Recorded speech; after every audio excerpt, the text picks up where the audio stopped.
In this video, we will cover how to add all your Instagram following to Threads. So let's get started. Activate your Threads account. In the absence of one on an Android smartphone, simply install the app from the Google Play Store and then create an account. If you have an iPhone, you must go to the App Store.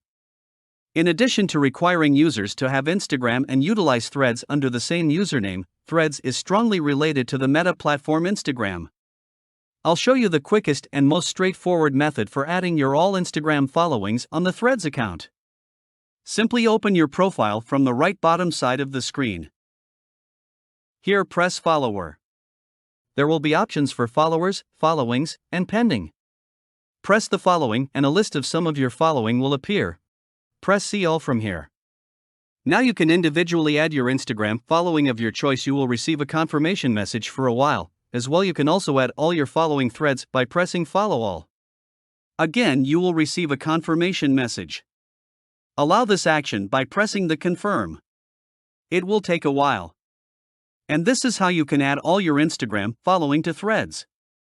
Just want to confirm if all the following are added to Threads or not. Go back to the profile and press Followers and then Following, then See All. See, not a single account is left here. It means all are added to Threads. So this was the easiest way to add all your Instagram following on Threads. That's it for now. I hope you enjoyed the video. I hope you learned something from this video. If you have any question, don't hesitate to comment down below. And thank you for watching.